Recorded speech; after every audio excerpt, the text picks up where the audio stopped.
If you haven't heard about Anchor, it's the easiest way to make a podcast. Let me explain. It's free. There's creation tools that allow you to record and edit your podcast right from your phone and computer. Anchor will distribute your podcast for you so it can be heard on Spotify, Apple Podcasts, and many more. You can make money from your podcast with no minimum listenership. It's everything you need to make a podcast in one place. Download the free Anchor app or go to anchor.fm to get started.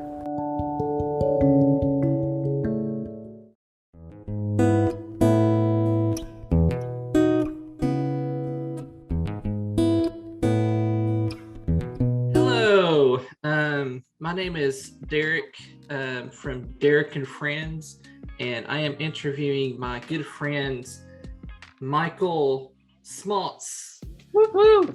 From Newnan, Georgia.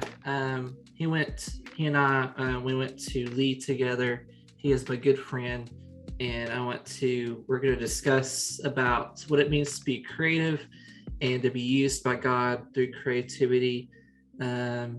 So I'm going to start off with talking about different questions regarding his story and how he began as an artist. So the first question I want to ask is, how did you know, or how did you start out as an artist? That's a good question. By the way, thank you for having me, Derek. You rock. Well, it takes an artist to know an artist, I guess. So, Derek, thank you for inspiring me. Okay, so if I heard you right, it's okay. Actually, I don't even remember the question. Say it one more time. Okay. How did you start out as an artist? Yes. Okay. How did I start as an artist? Honestly, it just it kind of started when I was a little kid. My parents had got me just like a little like an art desk, and I would just draw the toys that I had. I would draw the Legos that I used to have, or my neighbors or my teachers, and I would draw them, and then I'd give it to them. And some of my teachers, they would like hang it on their whiteboards, and so it just kind of over time I got more experience or more schooling in it, but it's been an interesting journey along the way.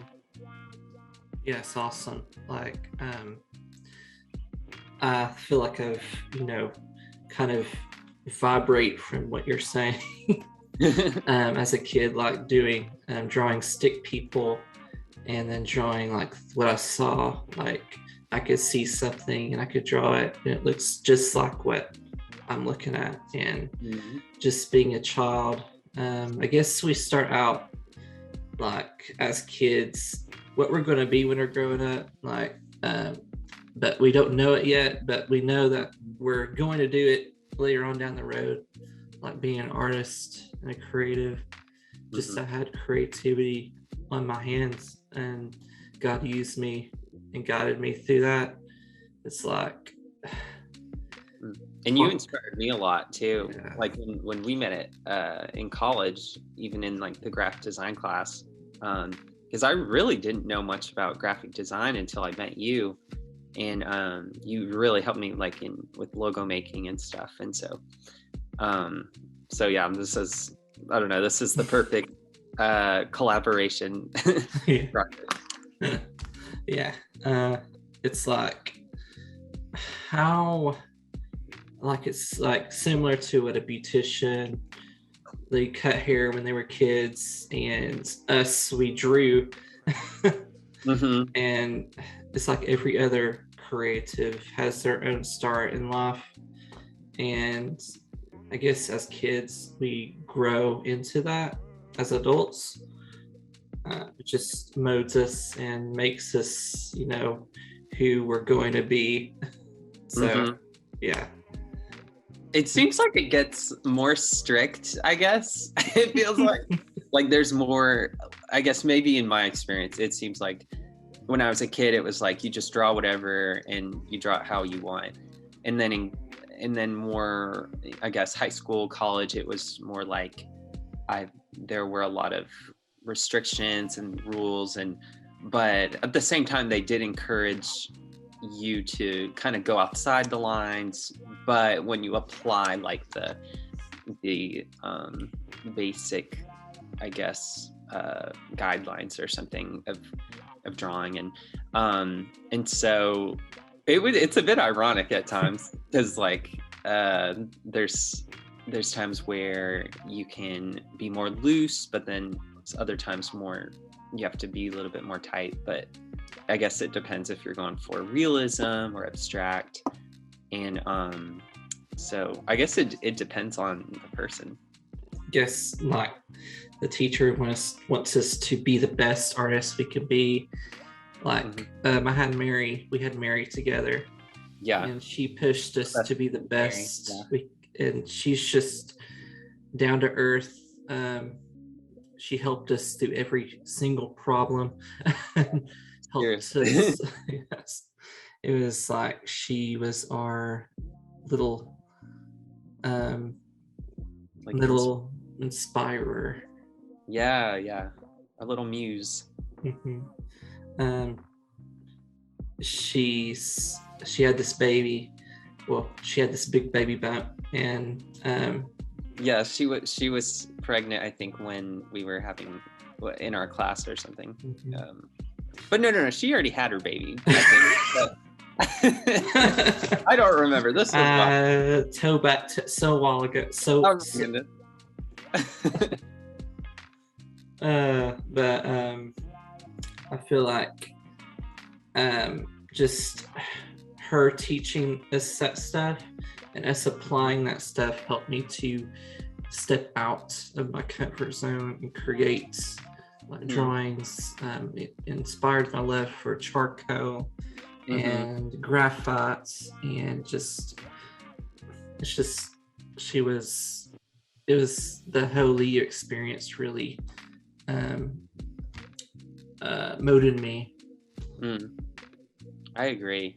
I think we learned a lot of cool concepts, and that I think it was drawing one class, and probably one of my favorite like concepts was negative space, and like how I think it's almost like reteaching you how to look at an object, and it just really changed the way I see things, how I draw. And even when I see buildings or people, it's like I'm looking at the space around them, not just them. And as weird as that is, but just like when it comes to drawing, I guess, and that has like significantly helped me improve with just proportions or things like that. And I'll get to show you some pretty soon of just some things that I've done, but yeah, that was that was a wonderful class. She's just, I wish I can take more on down the road, but drawing 3, is it there a drawing 3, a drawing 4 class? There's a drawing 3. I didn't get to take that, so maybe I don't care. I mean, I think me as a creative, like I did good at Lee, but I feel like I'm more able to learn if I don't take those classes. I can learn like on the internet and stuff, and I love Lee. I love the experience, and just it really molded my faith growing and helped me to use that in my creative process. Man, I'm glad you said that. If you don't mind asking, how did it mold you? It molded me in a way like my thinking and being humble and before God, and just listening to God in the quiet space and learning from nature, what God did. He created everything from the ground up, like just getting inspiration from nature and what God does, and through that, and just following it, the footsteps of the Creator. Yeah, I agree. I think one of my favorite things is just when I look at people, we see just like we see how God made them, and maybe they don't always see it, the person we're talking to. Like I think especially just in my earlier years, just like dealing with a lot of insecurity and like just self-image, and just having a lot of questions about how I look. But I think the more I've grown closer to the Lord, I think He it reminds me that I'm that I am unique. Like I was made by Him, and the work we do, it's like it can have purpose. It's not just meaningless work. And so but yeah, God is, the ultimate creator, and nothing we do but through Him.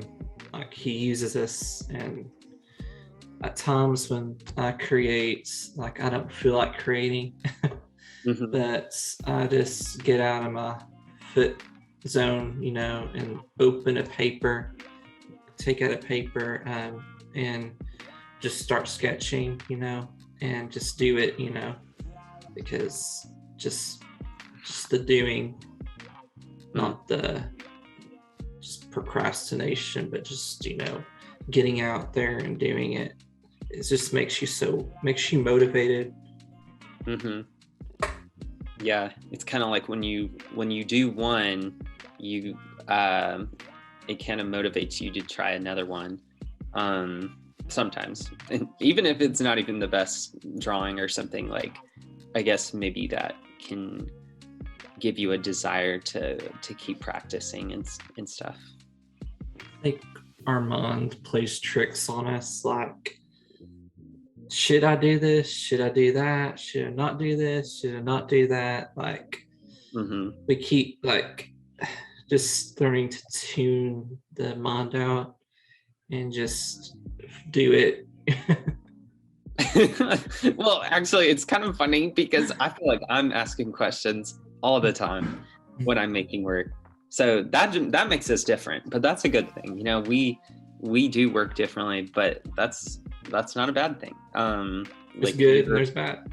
Yeah. And you may have strategies that work better for you. And I think for me personally, I ask a lot of questions when I'm working on something. Like, should I don't know, when it comes to color, like, should I use more warmer tones or cooler tones in this one? Or should I use, I don't know, this kind of paper or that kind of paper? Or is this going to be charcoal or pastel this time? Or so, man, it's decisions, man.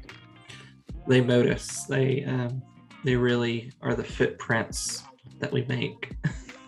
It's like when I'm drawing, like I make a mistake, for example, and I'm like, should I erase this or should I write over it? And but I just go with the flow. If I make a mistake, I can erase it or I can go over it. It's like big whoop to do, you just do it. Yeah, I feel that. So do you have any like struggles as a creator? Oh yes. Oh yeah. There's struggles, there's victories, and there's a lot of failed art projects, it seems. But I think I'm learning that I'm learning from the projects that didn't work out. But I think with your question, like struggling as a creator, or creative person. I think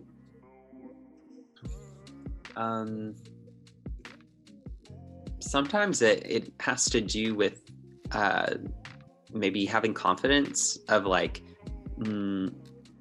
or maybe if there's like a time aspect of like, oh, I need to have this done. Like, I think sometimes I can struggle with having the confidence of being like, okay, I know I can get this done in 2 days or 3 days or something. Or this kind of questioning of like, is this going to look good when I finish? And the reality is like, you don't know until you try it out. And so there is some risk involved. And even though you're not necessarily working with people, you're kind of behind the scenes when you're doing these things. It can be a mental battle in a way. So it's kind of like that inner drive to just do the best you can and just finish it strong. It's like I was watching the show. I've been watching these doctor shows, drama shows, and the doctor, he's afraid of, killing someone. Or a Coca-Cola. Sorry for the marketing, but I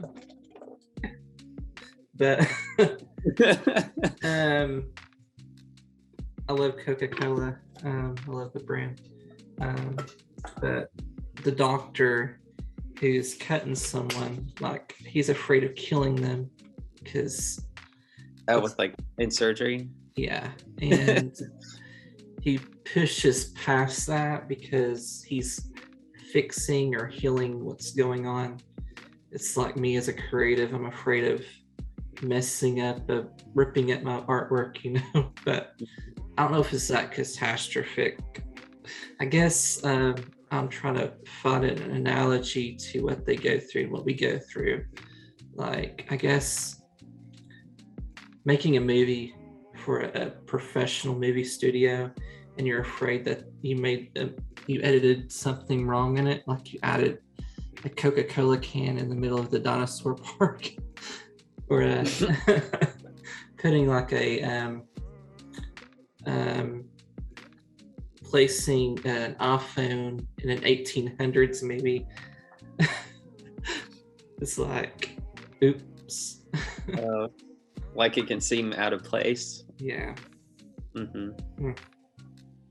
But I just I think as an artist, as a creative, like we're intentional with every piece we make, and we want to share our love for it to the world through our drawings, like process and what we do. And it's like we're the potters of the paper. Yeah. And sometimes we just gotta know when to call it done. Yeah. No, it's like, okay, this is the best I did. Like, I'm not gonna psych myself out. Like, you put in the hours, or you planned it out, and so yeah, I can resonate with like with what you said. Yeah, that's real. It's like just I guess like logo design.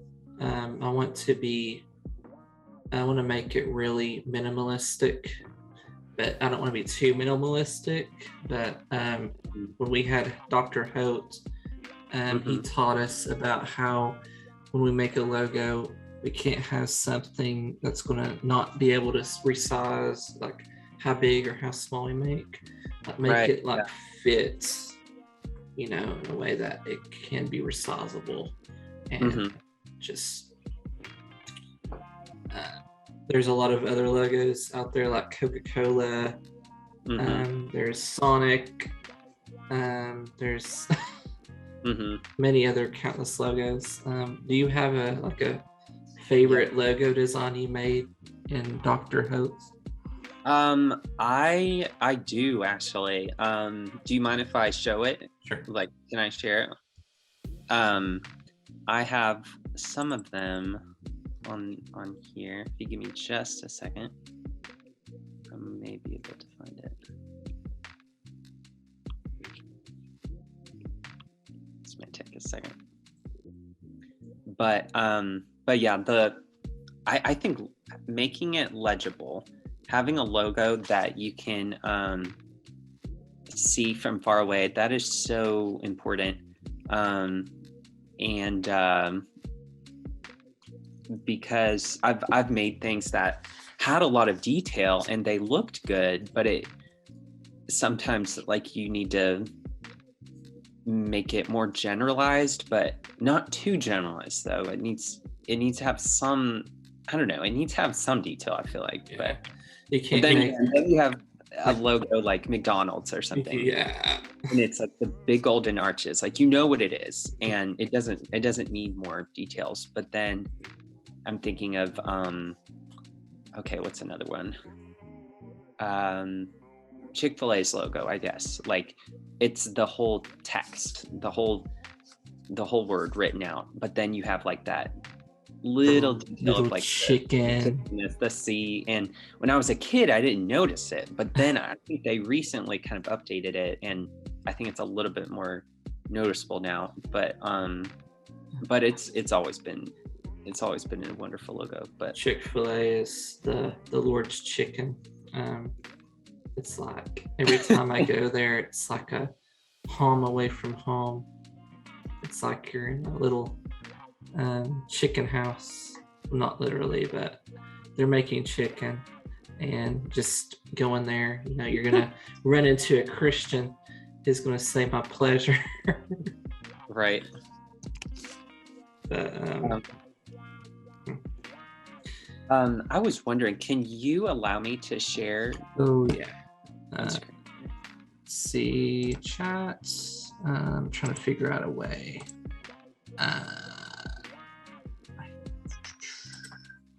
Security, allow participants. There you go. I think it should allow you now. Is it okay? Yes. Okay. Let me see. There it goes. Hey, I see. Can you see it? Yeah. Okay, awesome. So this is a little bit of some art and graphic design from just the past couple of years. These are some paintings I did, but I'm going to go down to the logo section. So most of these, not all of them are done in Holtz class, but for our Illustrator class, my favorite one was probably the top second one that says A Better Day Dental. That one I had made as like a sample logo to show my parents for their dental office, and their logo kind of seemed a bit outdated, so I wanted to make them something a little more updated. So it was really cool. I got to make it in class, but also show it to my parents, and they didn't use it, but that's okay. My goal was trying to make it look like a bridge over like an ocean with like a sunset in the back. And I had looked at other logos for dental offices, and they all had teeth. It was all like a tooth, or it was like a smile. And my mom was like, I don't want teeth. Like, it's too cheesy or something. I don't want any teeth. But I was like, it's a dental office though. I guess it feels more holistic, the logo. Like, I'm moving my microphone. Is my microphone okay? Can you hear me well? Yeah, I can. Cool. I can. But I feel like the logo is more vibrant and it reminds me of an oasis. You're going to a new land where they're gonna make your teeth better. Yeah. I guess she was wanting it to be like a bridge between like the dentist and the clients, and like where they meet and they like form something to help better the client's future, to give them a better smile. And so that was kind of my idea. And but the thing with bridges though was like it seemed a bit too boring to have it just like a curve with just a. So I was looking at different kinds of bridges, and so I found an aqueduct, which is kind of like a bridge, and so that was kind of how I made mine to look like. And then my second favorite logo is on the bottom row, and it has a big S with a squirrel. Yes. And he's holding a paintbrush. Yes. And that one's my favorite logo. I use that in my business card and just other things like stickers. And it's kind of like my brand. It's like a squirrel holding a paintbrush. And the squirrel is kind of like an animated character that is funny, but also fast. And so I incorporated with the S with my last name, Smaltz. And this was a really fun one I did in the class, and over time I updated it, kind of simplified it, but using just like a limited color palette, like black and like a kind of like an off blue color, and then of course the font. Picking a font was important. I chose a serif. This one was called Futura. I'm kind of saying a Spanish accent. Futura. Yeah. And or Futura. And that one is personally my favorite if you need an extra font or something. But yeah, that's some logos for you. Those are really. Oh. What? I can hear myself. Oh, you can? I don't know. Now I can't. Good. Can you hear yourself? Not now. Oh, it's okay. But I really love all the different logos you made. I love the one that says "Holy, the Pillars of Faith, Father, Son." Mm-hmm. I made that one for a friend, actually. He was having a Bible study, and he needed a logo to kind of coincide with that. And so it's a lot. This is a logo where I'm kind of breaking the rules here. Like in our class, we talked about kind of making it simplified. I'm using a lot of different fonts here. I'm using different colors. I'm using gradients. So this is like pushing it. Like I wouldn't use this logo for a business, but a logo like for a Bible study or like a pamphlet or a brochure, or something for an event, I feel like this would work. Looks like something. But thank you. On like a poster board, like an art poster, and you hand it out to different people. Yes. Oh yeah. You, I guess. Let me see. Show us some posters you made. Oh, posters? Sure. These posters I made, these are some I made in a publications office when I was working at Lee. And I was in charge of I was assisting their graphic design department. And we did a lot of music posters. So we did a lot of different ensembles, choirs, guest artist recitals, with exception the middle two don't have to do with music, but they were just posters I made for either class, or I made one for a friend who has a kind of like a charity business.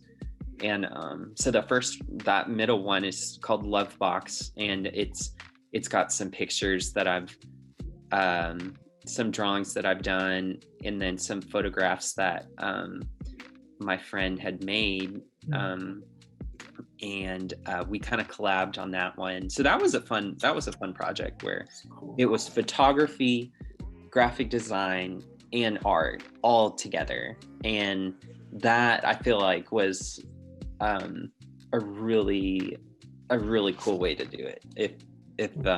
If you have to make poster. I feel like me making a poster, like I did make a couple. It's just like you got to figure out the dimensions, the fonts you're going to use, how you're going to place everything. It's like you don't want to make it too complicated, but you want to make it visually appealing to someone who's going to look at it, who's going to watch the movie, go to the concert. It's all about the style you want to make. Yeah, definitely. I think that's all the posters. Would you like me to show you some drawings that I've done? Sure, let's go to that. Okay. So I could go to the very top. These are paintings and drawings that I did of animals, and I did these mainly in college, except the left, on the left side there's a squirrel in a business suit, and he's in front of Capitol Hill. I did that one in high school. That was just a fun one. It's a bit satirical, but it's just, that one's my favorite because it's just I got to just be very detailed, but it was a lot of colors. And then and the rest of them are paintings. There's on the far left, that's a still life of like a duck surrounded by a bunch of random objects, like a piece of bread and a big marble, a piece of cheese, a vase. That was an oil paint. And then this painting is also an oil. It's a bunch of dogs, and I was inspired by the meme Cheems, or he goes by Doge Dog, and like I wanted to collaborate a video game that I love, which is Super Smash Brothers, and it was Cheems and Super Smash Brothers put together, and it became this. It was a big, I don't know, I was inspired by like Star Wars posters, Marvel posters, Avengers, and then of course Super Smash Bros. And then put it together. That's the one you did for Knox, right? Yes. I mean, for Knox, who went to leave, and he loved it. I'm so glad he asked me to do that one. But and then the last two more animals. We got giraffe here. That was, I did not create this one. Like it wasn't. I was inspired by a photograph that I saw by an animal photographer. She does amazing photographs of animals. I honestly do not remember her name, which is bad, but I was just enthralled by the work she did, and just got inspired from that painting. And then the far right is another squirrel painting I did in drawing too. How did you improve in your first drawing compared to your last drawing? How did you improve in the process? I think I improved with just more projects. I think just the more projects I did, I think I noticed I was noticing things more. I think I was taking more risks when it came to color, and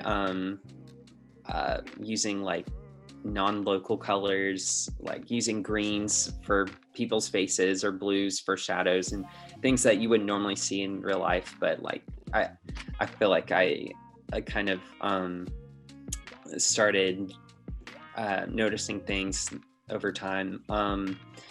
I think especially with people, I'll go further down on this. This is these are some portraits that I did about, I think it was in 2019, I believe, or in 2020. And this was a big step for me because I was not used to working at this size. I think they were like 11 by 17 or something. And that really pushed me to work bigger and also focus more on like expressions.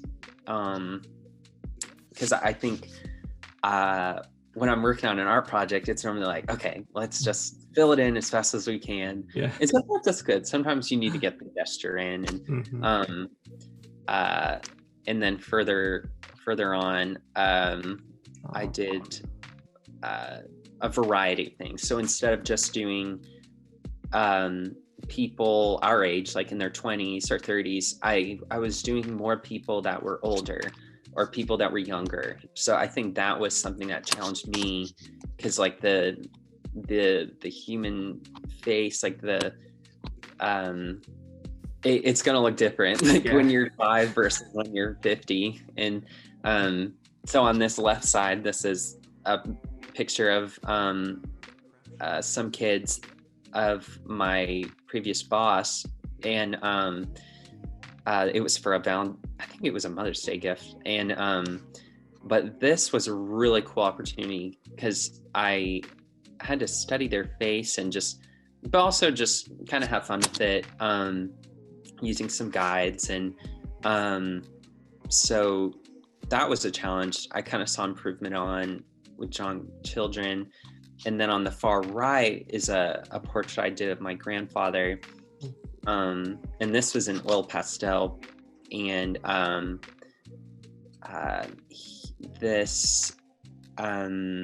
think drawing hands, I think, has been a challenge for me.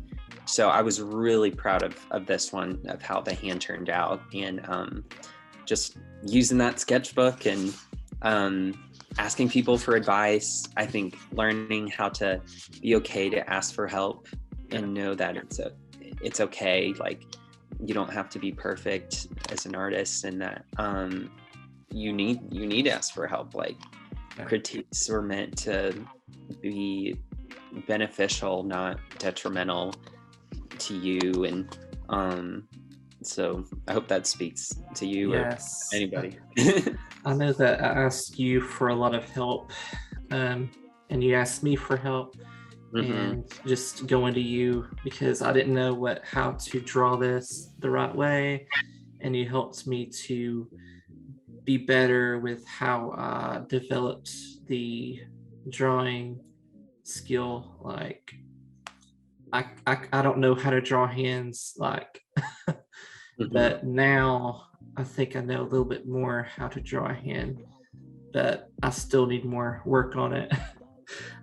Just asking each other for help is a big way to grow as an artist, because if we didn't know how to draw the head, then it would look really big and huge compared to the body. I still find myself falling into that. No, you're not alone. No, it's hard. It's hard. It's not easy. I don't know who said it was easy, but there's techniques that can be helpful and make it easier. Yeah. But it's overall, it's. I know that the one I did, that portrait. I'm going to show it in a few minutes, or probably 30 minutes. But it helps me to draw the shoulders out more, because I felt like it was lopsided, and You helped me to develop it more. So asking for help is a big skill. Definitely, man. But I guess that's all for your artwork. But we'll do more artwork as time goes along. Sure. Like your portraits you did in person. So I'm going to ask a few more questions. Sure. Would you like me to unshare this page? Sure. Okay. Sure. That way we can, if you want to share it again, we'll do that. Tom. That way. But the next question I want to ask is what I'm looking it up.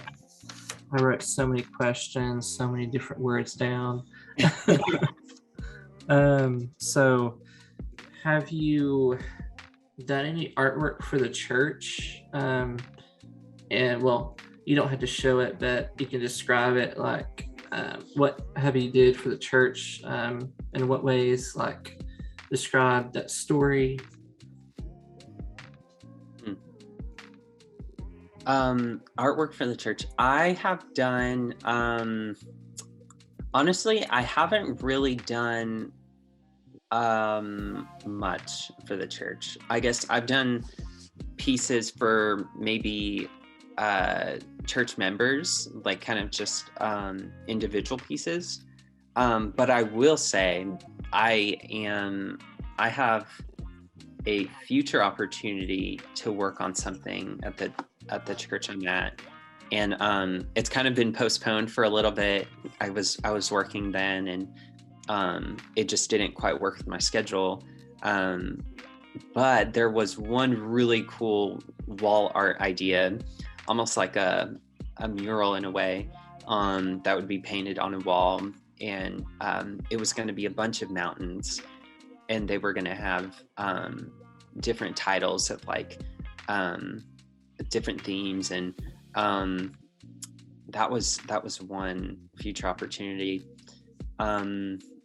I think the logo design for the Bible study ministry, I think that was probably the closest I've done for, I guess, like a church, but it's mainly been for family, friends, and then or other businesses, or the school.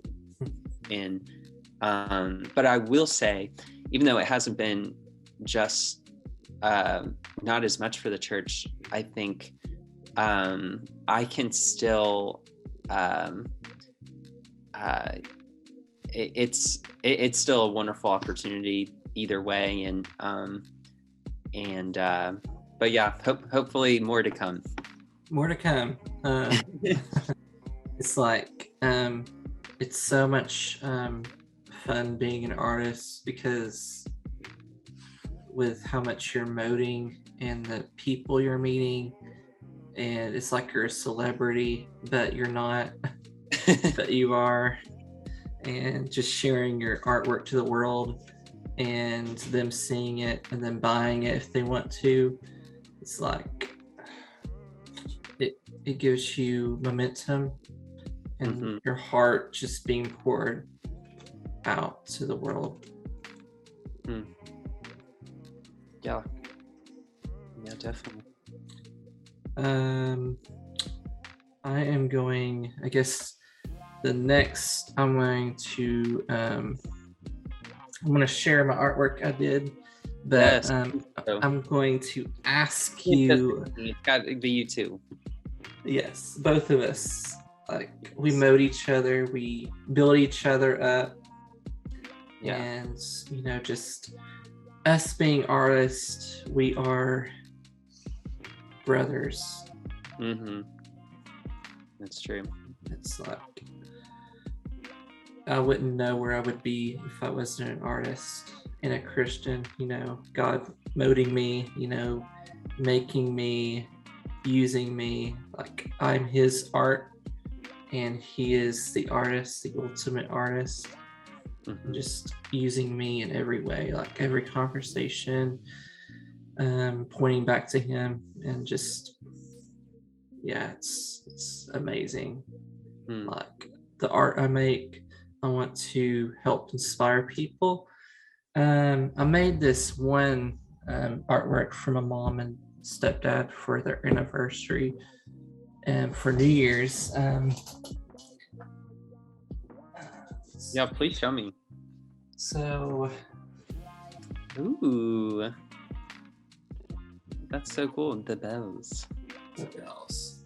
It was very tough doing the faces, but rounded it out because I looked at it more and looked at the spaces around the objects, and just I tried to match it as close to as I can get, and smudged a lot of stuff, and just it's tougher than graphite. But easier, I guess, with graphite because you're freedom to mode it the way you want to. You're not bound down to stenciling things. But I have other artworks I made.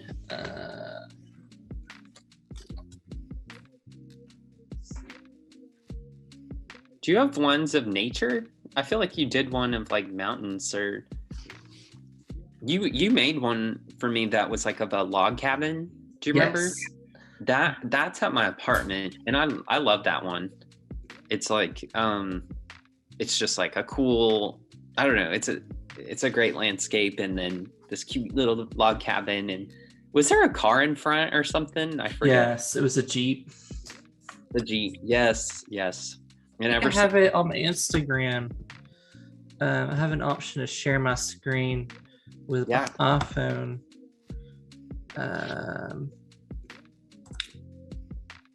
See. It's really, I love my Instagram page because me sharing my artwork to the world on Instagram helps my portfolio. There we go. Can you see it? Yes, I can. Cool. So I made a couple. Here's a house I made. Yes.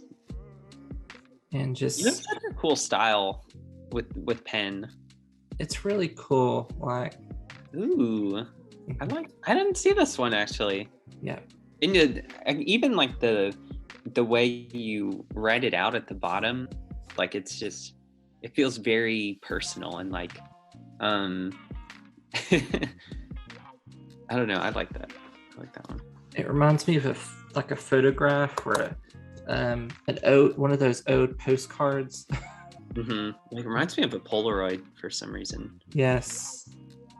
Here's one I made on a pumpkin. Ooh. It has a log cabin.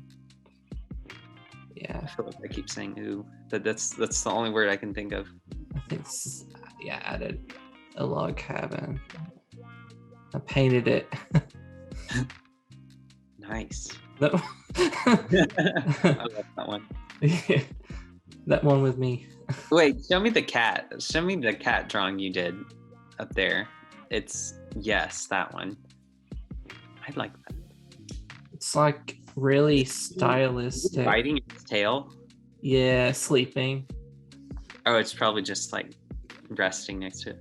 Yeah, I drew it. He was resting, and I just drew him in the moment. Here's a Spider-Man 2. Punch me, I bleed. It looks like him. I could tell that was Tobey Maguire. Yes. That's awesome. Here's a globe I did. Ooh, I like that. New York. Good color choice. Thank you. That's the one I showed you. Here's a Norman Bates. Norman Bates. Yeah. I forget who is Norman Bates. He's on Psycho, the movie, and there's a show on AMC called Bates Motel. I just really inspired by that because the it's got this gritty style slash mellow blues style to it. It's like really dark. Here's one I did a couple of days or a month ago. And there's a cat. But let's see if I have any more. Here's the Jeep one I did. Yes, that was it. That was the one. You're really good at like showing depth and like even having something at an angle. I've noticed in a lot of the drawings you've shown, like the first or whatever's in the front, it's at an angle, which kind of leads your eye in, as opposed to just having it straightforward, which kind of just stops it, depending how it's done. But so it was a good artistic choice. I love like the depth of drawings that I make, because I don't want to make it like really bland. I want to have a story to it. That's what I want to do with every one of my drawings, like have a story to tell of what happened. I guess we can roll to the next question. The job market, like what does it take to be an artist today, and selling, starting a business with it? This is a good question. I think it's kind of a multi-part question or answer.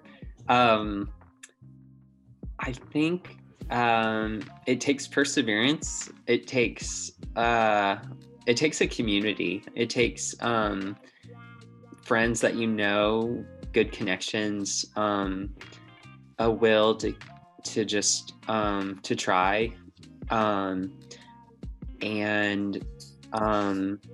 I think in my experience it wasn't like I applied to be an artist. That's probably I feel like the ideal situation I'd want to be in, like, oh, I am applying to be an artist at this job. And it's not as common because maybe of what is available, at least near me. And but I'm sure there's something out there. I'm waiting, or I'm looking. And you go ahead. But I was going to talk about the art in Cleveland and Chattanooga. Like a few years ago, there was not any available jobs that would take like logo designers. But I feel it's so ironic, because I feel like now it's the opposite. Like they need logos or designs or something with all the new businesses. I mean, I remember one of my cousins, he went to school for graphic design. It was like back in 2003, but he graduated college after that. But it was hard for him to find a job because he'd have to go to California for the jobs. But I feel like it's slowly like building up, people wanting more creative jobs in Chattanooga, Cleveland, Atlanta. It's like it's even Atlanta, like Atlanta's the new Hollywood. Because so many people are filming there, like Stranger Things, Walking Dead, movies that Marvel. You wouldn't. Marvel. Right? That's crazy. We're so close.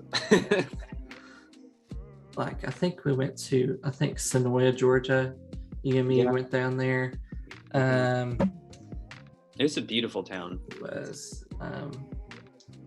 You didn't think it would be a baby town, but it is a tourist location. I think I saw like the Walking Dead studio and down there. Like we weren't going to go to it, but we were driving by it, so we were just leaving. But I feel like just opportunities for doing filming, is so viable now. Like anyone can do it. anyone can pick up a camera. Like, it's so available. Yeah. But yeah, it's like I was gonna go do some filming and stuff, but with my iPhone, I used to do like videos. I want to see if I can share one of them. Sure. Let's see.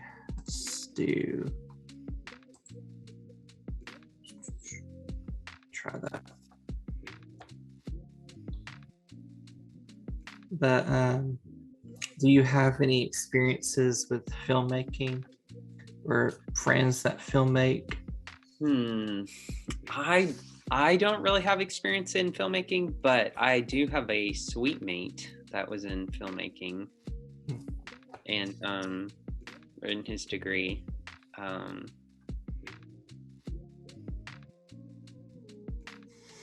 But I'm trying to find it. Let's see.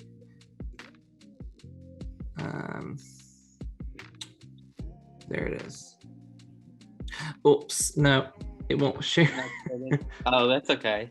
But I want to talk about it. It's I'm filming in Chattanooga. I was with my ex-girlfriend. We were dating at the time, but we were walking on the bridge, and it was like metal, and there's a street below with cars passing by. It was like urban, and I just want to make it like a Apple commercial. And it came out really good, and I added a hip hop beat to it because make it really urban. Why not? Yeah. I think I did go to Atlanta once to film the city, and I made a really cool video out of that. Yeah. I think I've always been interested in filmmaking because just the style they do choose. You can make a scary movie, you can make a good comedy movie, a romantic movie. There's not one topic you can choose. It's like so many other choices you can make. Like, I have a friend who lives in Atlanta, and he's a filmmaker, which I'm going to interview him probably next podcast. But I'm thankful to have friends that are in the field, and I can look at them, what they're going through, what their experiences are, and I can interview them, and just sharing to the world of the people that I have that really inspire me. Man, you go, Derek. I'm figuring out any other questions. I have a caboodle of questions here. Oh man, are we good on time? Let's see, how long do we have? I didn't set a time. I wish there was a way we could. It says 0. I don't know how long we are. I guess we'll go for another 30 minutes. 7 or something. Probably we start about 7:05, so I guess end at 8:05. Sure. But you lead the way. I want to talk about what God is doing through you, through your art, and what God did through you, how he molded you into the artist you are, and what art you make that inspires people. Yeah. Man, it's a deep, loaded question. Well, I guess it kind of starts back with my story of just how I guess I would say it was probably in my freshman year. It was a really pivotal part of my life, and I was drawing, but I was really missing something, I think, in my life. I grew up as a Christian, but I don't think I really knew Jesus. I don't think I had a relationship with him. And I just had a very radical encounter with God in just the summer of 2016. And it was a trip. I went with about maybe 20 people. And I just remember I had an experience. Where everything I had gone through in my life, things that I struggled with, things that kept me from growing, they were all coming to the surface. It was like I had to face them. I had to confront these things, and God met me there. And I began to open up with the team I was with. And you might even ask, how does this have to do with art? Well, I think it's because it changed the way I do things. It changed. I think the Lord has helped me. I said earlier, but just see more meaning in my work, more meaning in myself, and maybe a weird way to put it, but just like more value. More value, and in others too. And so it's been humbling, I think, to do art. It's not all lofty, pompous, like, even though having an Instagram page, it looks like you're a fabulous artist, designer, but really it's humbling. Like, deep behind down, the scenes, you're an ordinary person, and with ordinary feelings and emotions, and so you don't always have the desire to make art. But I think God reminds me that I'm not just what I make, and I'm not just what I do. I think growing up, I had a very strict performance mindset to do my best, and it was for other people to like me. And now it's more of like, I think in my relationship with Christ and walking in my faith, it's not like I stopped working. It's not like I stopped, being me, but it was like it was like I changed perspective. I think I saw more value in others and in the work I was doing, and at least I hope so. And sometimes it helps when you have other people in your life speak truth to you and help you along the way. So the friends that I've made throughout school and just through different states and stuff, especially being in Tennessee. Tennessee's been a big blessing. I got connected with an art gallery there. It's called Hetzel Art Gallery Studios. And we'll link anything. I guess we'll link the link if you want to visit, if you're in Cleveland, Tennessee. We'll link it. If we can't link it, we'll show it in the description box for you to visit. It's a really cool place. Definitely. It's gorgeous. But one thing I didn't even resolve was, like, I was talking about this performance mindset, and I think what's helped along the way is knowing that my identity is in God. It's in Christ, in that.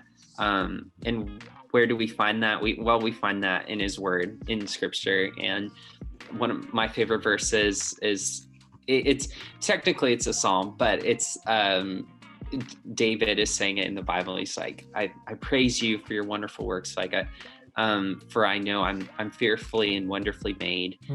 And I think that acknowledges his creator. He's acknowledging God. And he's also acknowledging that he has sight, he has vision in seeing the good and seeing what God's made. And that he doesn't have to be afraid to be himself. He doesn't have to be embarrassed by who he is, but he can be himself to God. And and especially where in his position. And I think I would say the same for myself. Like I don't have to be ashamed or embarrassed to say, oh, I'm an artist, but that's not all I am. Like so it's a beautiful mystery, but also revealed in the same time. And you're more or something. like we're more than art. We're God's creation. We're a child of Him. Mm-hmm. We are new creation, new creations, image bearers. Just we're everything to God. We're everything God made us for.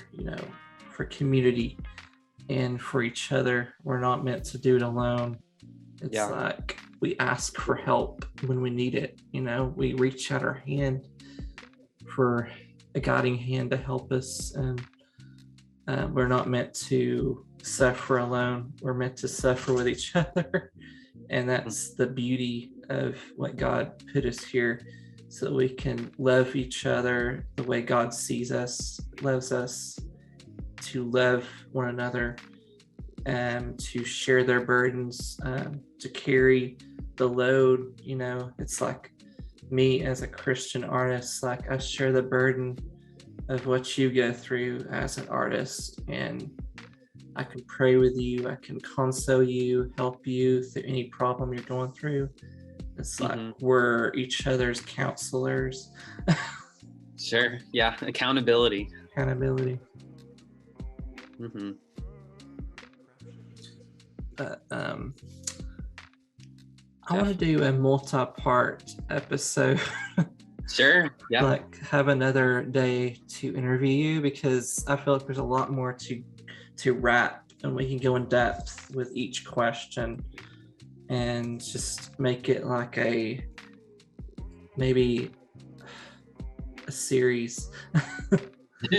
Yeah, for sure. I love these. I love interviews like these because it's just amazing. Me too. I feel like I'm learning a lot just even doing this. I don't always get to share the stories, but it is very eye-opening. We're going to, I guess, end it right here, folks. I hope you guys enjoyed it.